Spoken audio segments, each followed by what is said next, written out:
Buenas noches. Vamos a orar nuevamente.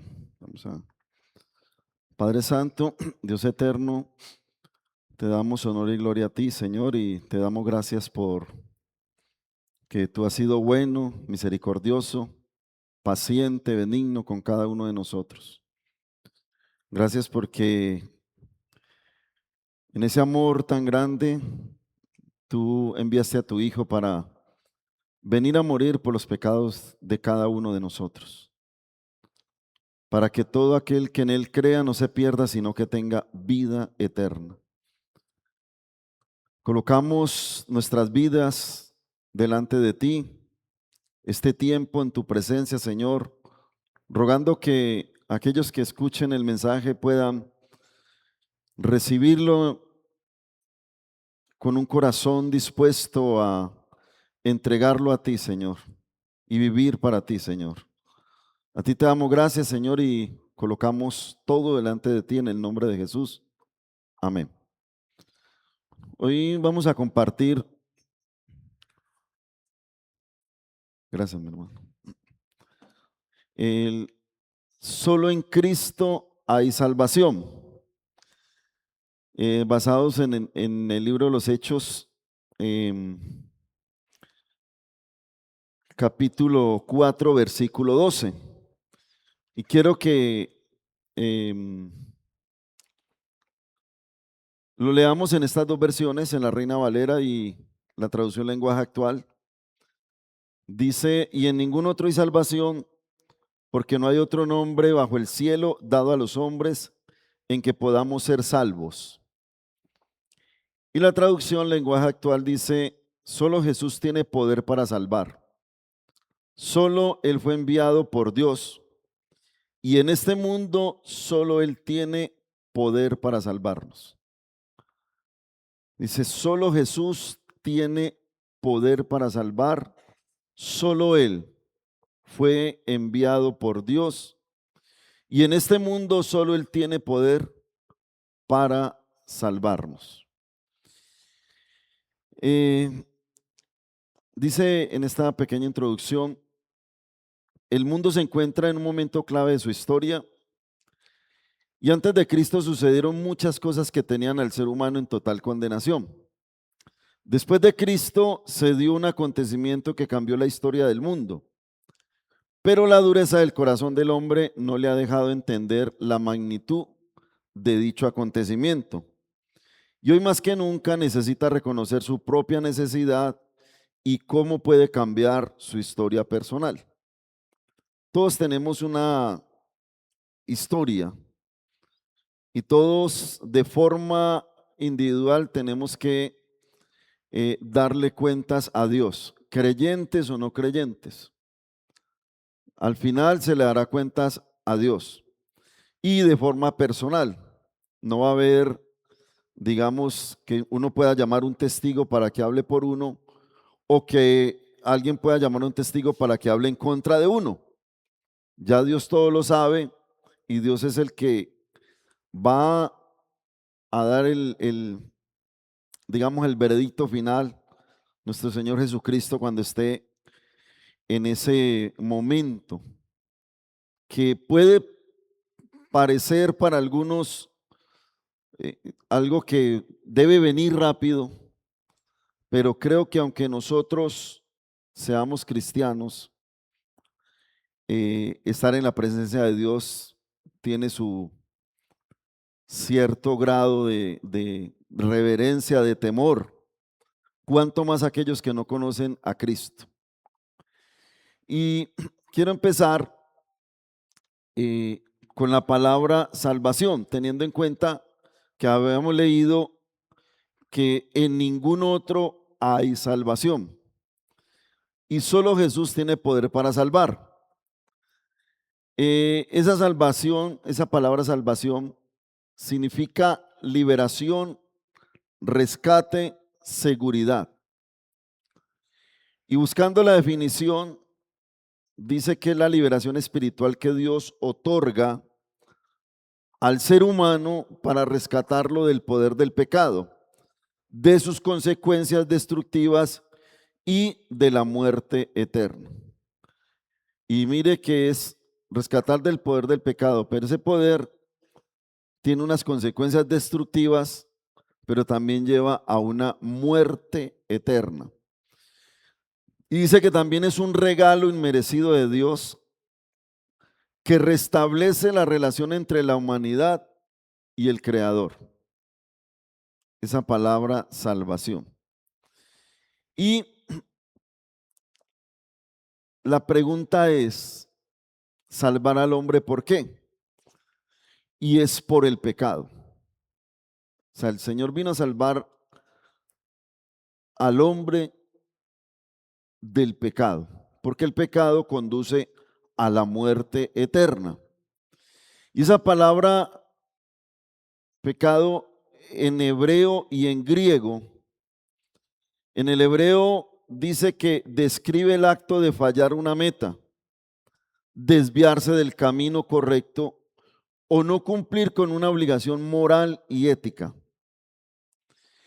Y en el griego proviene de la terminología de tiro con arco y significa apartarse de la norma, violar un código moral o caer en el error. Ese es el significado tanto en el hebreo como en el griego. Y la definición que encontré también dice, es la transgresión o infracción de la ley de Dios. En palabras sencillas, es cualquier acción, pensamiento u omisión que va en contra de los mandamientos, la voluntad y el diseño perfecto de Dios. Ese es el pecado. Repitámoslo un momento, es la transgresión o infracción de la ley de Dios. En palabras sencillas, es cualquier acción, cualquier pensamiento o cualquier omisión que va en contra de los mandamientos, en contra de la voluntad y en contra del diseño perfecto de Dios. Entonces, el Señor vino a salvar al hombre de todas esas cosas. Y hoy vamos a mirar, para aquellos que no conocen al Señor, y viene esta palabra. Han habido muchas mentiras, pero esta es la más puntual. ¿Me colabora ahí?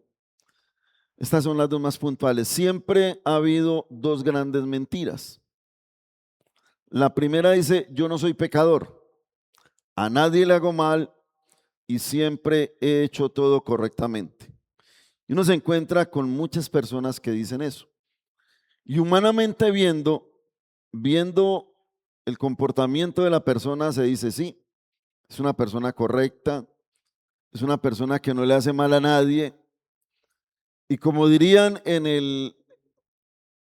el vocabulario mundano, esa persona como tiene ganada el cielo.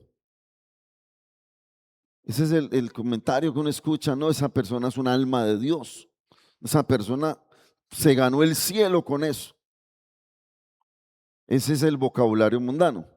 Y esa es una gran mentira y vamos a ver por qué la mentira lleva a que el hombre no entienda la necesidad de buscar de Dios. ¿Qué dice Romanos 3:23? Por cuanto todos pecaron y están ¿qué? Destituidos de la gloria de Dios. Por cuanto todos pecaron y están destituidos de la gloria de Dios. Romanos capítulo 3, versículos 10 al 12 dice, como está escrito, no hay justo ni aun uno, no hay quien entienda, no hay quien busque a Dios. Todos se desviaron, a una se hicieron inútiles, no hay quien haga lo bueno, no hay ni siquiera uno. Aquí la palabra está desmintiendo lo que popularmente se dice. Yo no le hago mal a nadie. Y con eso se piensa que la persona no tiene cuentas que saldar con Dios.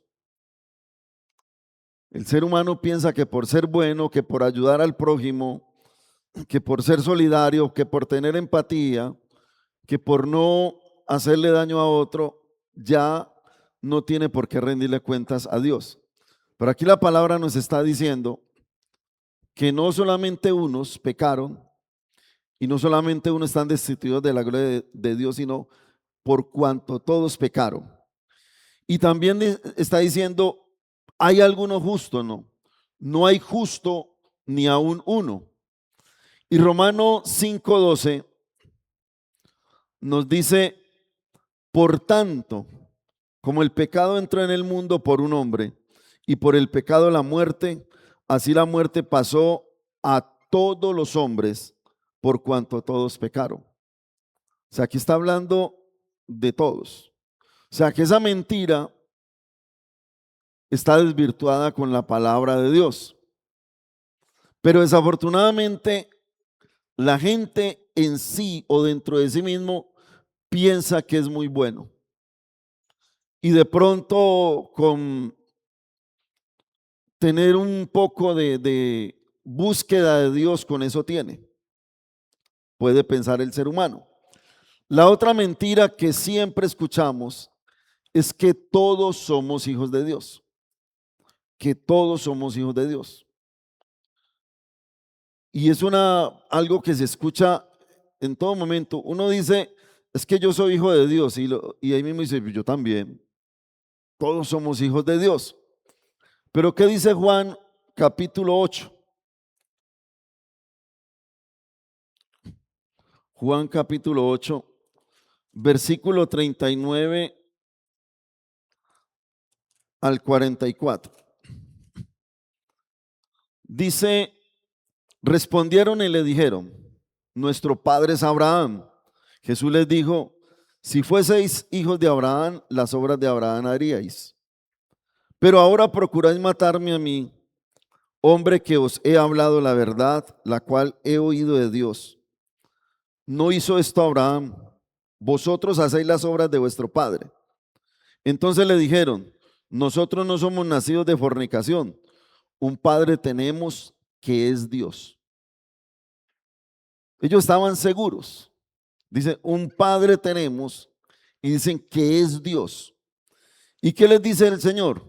Jesús entonces les dijo, si vuestro padre fuese Dios, ciertamente me amaríais, porque yo de Dios he salido y he venido, pues no he venido de mí mismo, sino que Él me envió.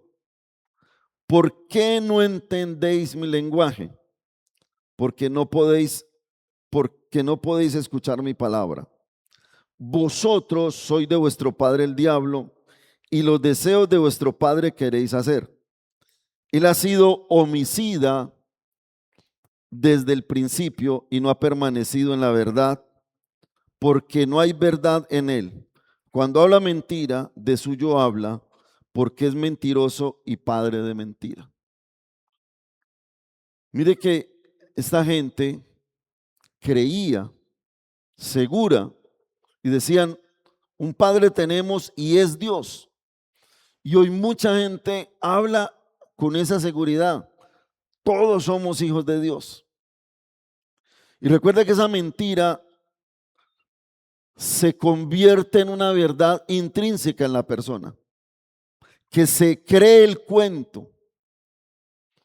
Y duro debatirle esa mentira intrínseca, porque lo cree tanto y alega, todos somos hijos de Dios. Y si usted dice, no, yo sí soy hijo de Dios por esto y por esto usted no, van a decir, usted se cree superior, se cree mayor. Pero es una mentira que el enemigo ha colocado en el corazón del hombre para que no sienta la necesidad, no de buscar, sino de rendirle su vida a Dios, porque todos buscan de Dios. La gente busca de Dios. Usted va ahorita y las iglesias tradicionales están llenas. Y por esa mentira, pero no permite que verdaderamente le rinda su vida a Dios. Y Juan 1:12, un texto conocido, dice, mas a todos los que le recibieron, a los que creen en su nombre, les dio potestad de ser hechos hijos de Dios. Aquí la Biblia también desvirtúa esas mentiras que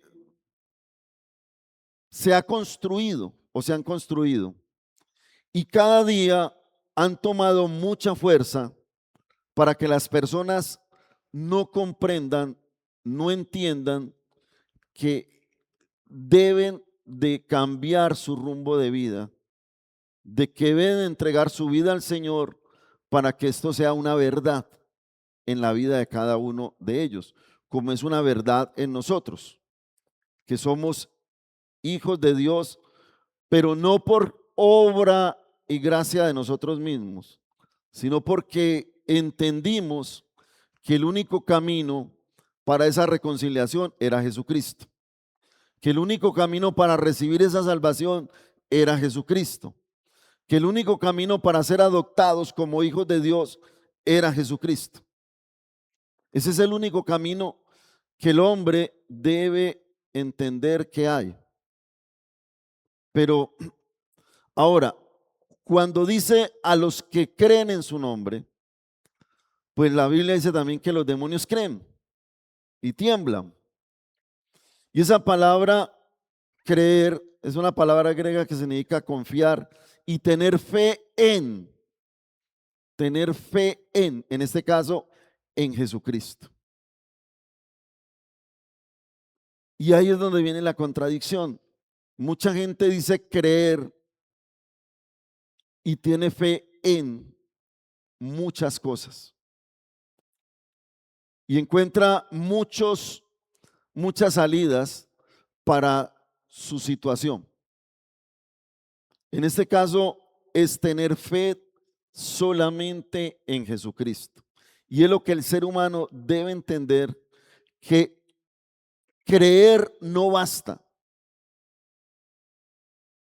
O sea, yo creo no basta. Es creer y tener fe en Jesucristo. Eso es lo que debe entender el ser humano. Ahora, ¿qué se debe hacer para poder que una persona pueda decir, yo soy hijo de Dios?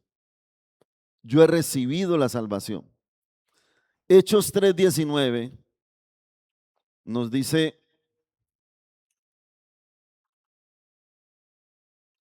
así que arrepentíos y convertíos, para que sean borrados vuestros pecados, para que vengan de la presencia del Señor tiempos de refrigerio. Dice, arrepentíos y convertíos. Ahora, para poder que haya un arrepentimiento, primero se debe reconocer el estado de pecado en que se encuentra la persona. No sé si usted ha escuchado esto que le voy a decir, pero hay personas que por más que el médico le diga que está enfermo, no lo aceptan. Y no aceptan que están enfermos.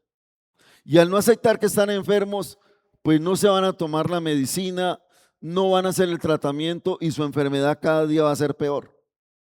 Y hay personas que son, uso esta palabra, son demasiado tercas cuando les dicen algo. Y hay personas que no reconocen su pecado, no reconocen el estado en que se encuentran, no reconocen que necesitan buscar a Dios y arrepentirse. Y para que haya un arrepentimiento, pues se tiene que reconocer el estado en que está, porque si no, ¿de qué me voy a arrepentir yo? Si yo no reconozco el estado de pecado en que estoy, ¿cómo me voy a arrepentir? ¿Cómo voy a dar ese paso de arrepentimiento si no reconozco mi estado de pecado? Por eso mucha gente rehúsa el evangelio, porque no reconoce ese estado de pecado. Así se lo digan con versículos muchas veces no acepta, porque está por encima su pensamiento y esa mentira que se ha creído de que soy una persona correcta, no me meto con nadie, no le hago daño a nadie, soy buen esposo o soy buena esposa. Eso que lo hagan los que verdaderamente cometen esos pecados. Ahora, esa palabra arrepentimiento es una palabra que significa cambiar la mente, pensar diferente y cambiar de disposición mental. Por eso Pablo aconseja en Romanos que no nos acostumbremos a este mundo, sino que nos renovemos por medio de la transformación de nuestro entendimiento. Porque es un cambio en la mente. El arrepentimiento es cambiar el concepto que tengo por lo que Dios quiere que yo empiece a creer. Lo que Dios quiere que yo empiece a pensar y que esa disposición mental sea cambiada. Eso es el arrepentimiento. Ahora hay gente que puede parecer que se arrepintiera porque llora, gime, pero a veces se siente es no arrepentimiento, sino remordimiento, porque no cambia su manera de pensar. Hay hijos que cuando muere la mamá o el papá se quieren tirar al hueco, llorando de dolor, pero no por amor, sino por remordimiento de pronto de haber sido mal hijos, ya siendo demasiado tarde. El que fue un buen hijo le duele, pero tiene su conciencia tranquila, porque hizo lo correcto. El que no, el remordimiento lo puede acabar. ¿Ustedes creen que Judas se arrepintió? Judas sintió dolor, ¿sintió qué? Remordimiento por lo que había hecho. Y eso lo llevó a qué? Al suicidio. Lo llevó a que se ahorcara y según la soga se reventara y cayera al vacío y sus entrañas se reventaran. Y eso puede pasar con nosotros, con las personas, de no arrepentirnos, sino sentir un remordimiento por lo que yo he hecho.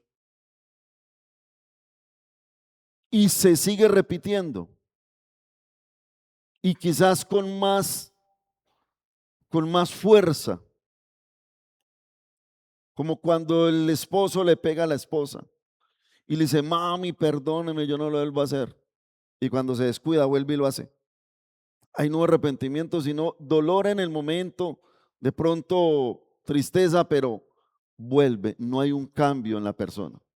Y ahora, para poder que haya una conversión, porque dice arrepentidos y convertidos, para poder que haya una conversión, primero debe de haber un arrepentimiento sincero con conciencia.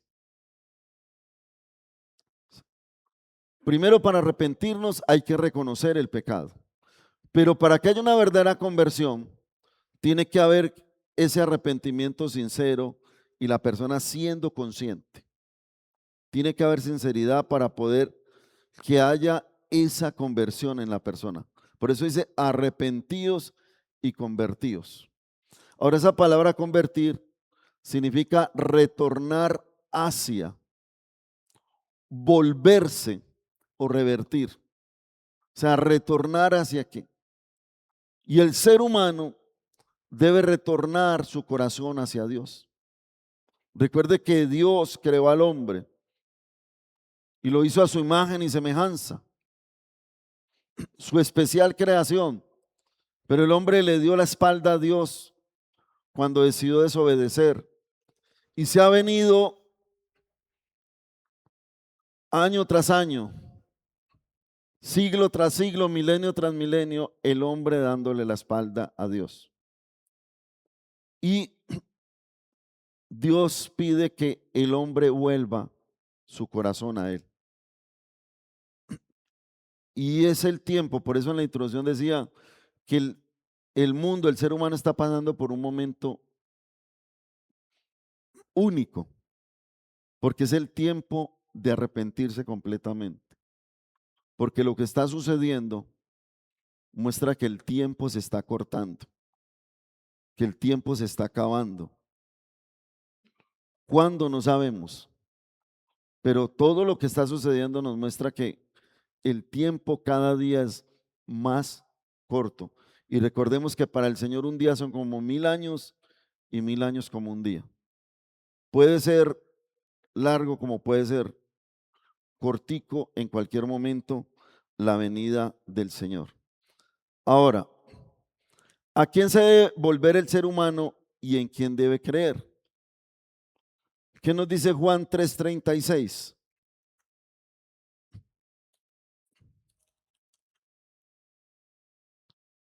Dice, el que cree en el Hijo tiene vida eterna, pero el que rehúsa creer en el Hijo no verá la vida, sino que la ira de Dios está sobre él.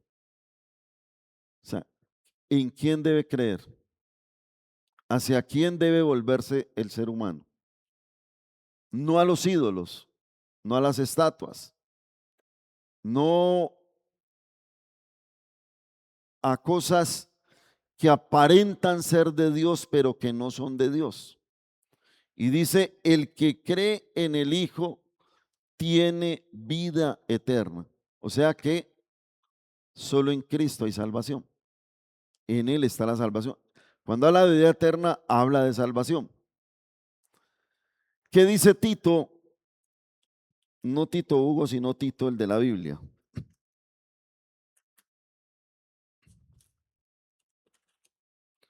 2 del 11 al 13.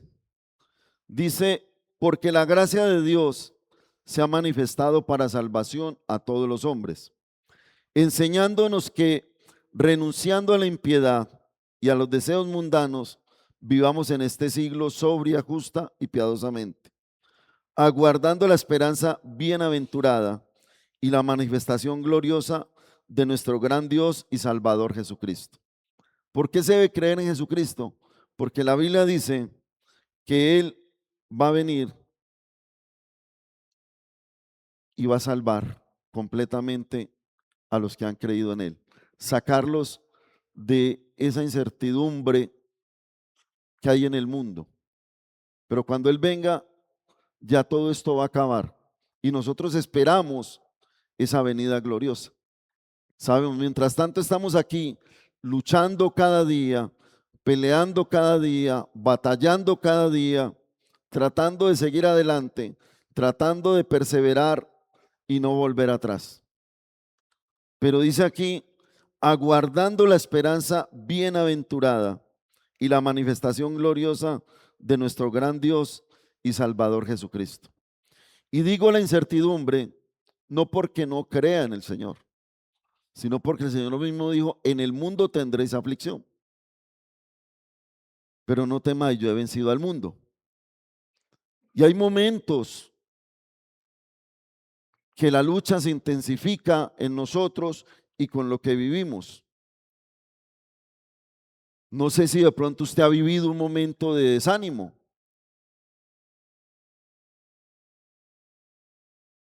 Por muy cristiano que sea, yo creo que hay momentos de desánimo, ¿sí o no? De, pero hay una esperanza que Él vuelve y lo levanta a uno.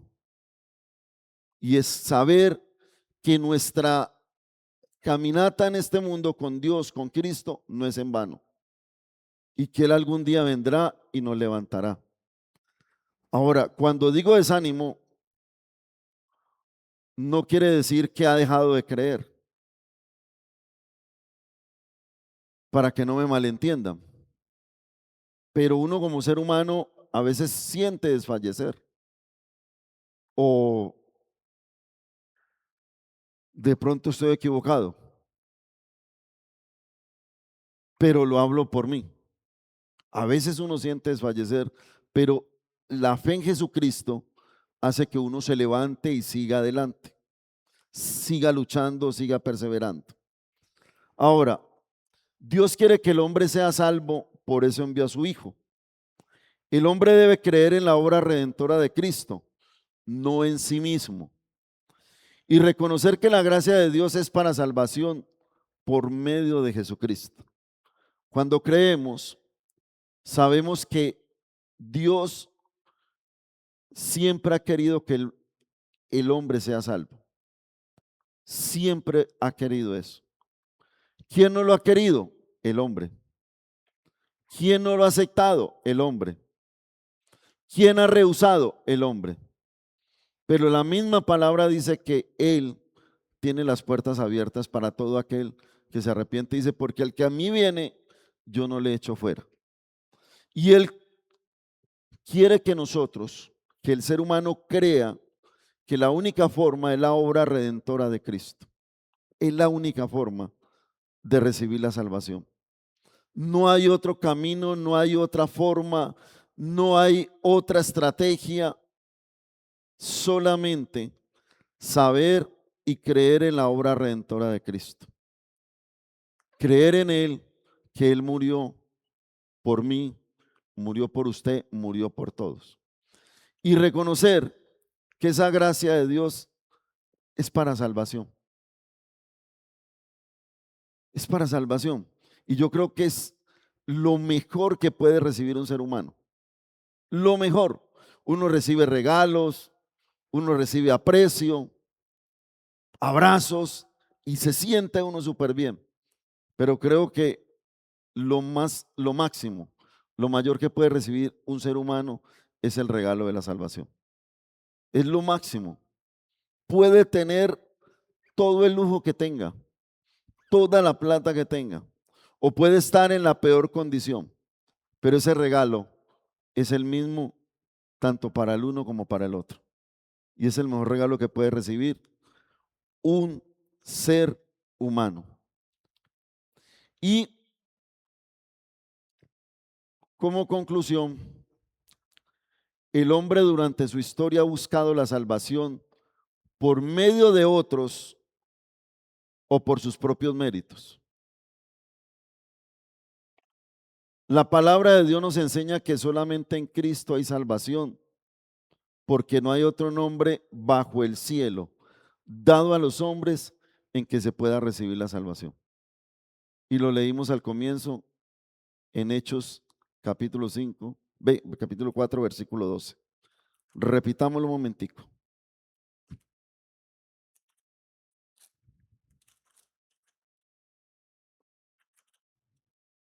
Hechos 4:12. Y en ningún otro hay salvación, porque no hay otro nombre bajo el cielo dado a los hombres en que podamos ser salvos.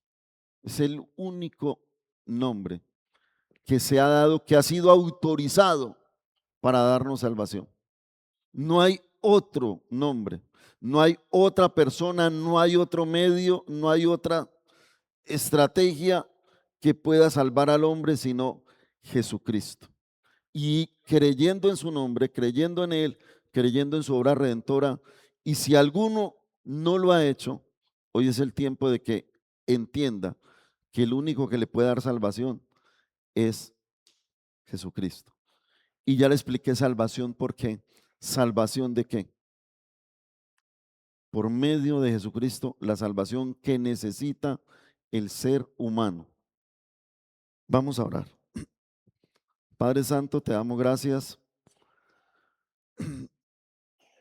Bendecimos tu palabra, Señor, y rogamos que aquel que no ha comprendido, no ha entendido, que necesita arrepentirse, lo pueda hacer, Señor.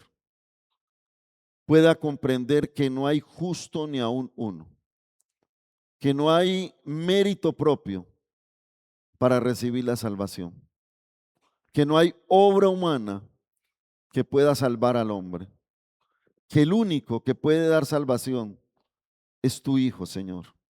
Es nuestro amado y Salvador Jesucristo, que vino y murió en la cruz, haciendo una obra redentora por los pecados de la humanidad.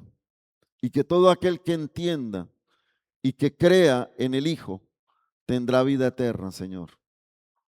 Ayúdanos para poder compartirle al que lo necesita, pero también ayuda al que escucha tu palabra, Señor, para que entienda y comprenda que debe buscar el camino correcto. Y el camino correcto es Jesucristo, que es el camino, la verdad y la vida. A ti te damos gracias, Señor, y te oramos en el maravilloso nombre de Cristo Jesús. Amén. Feliz noche, mis hermanos.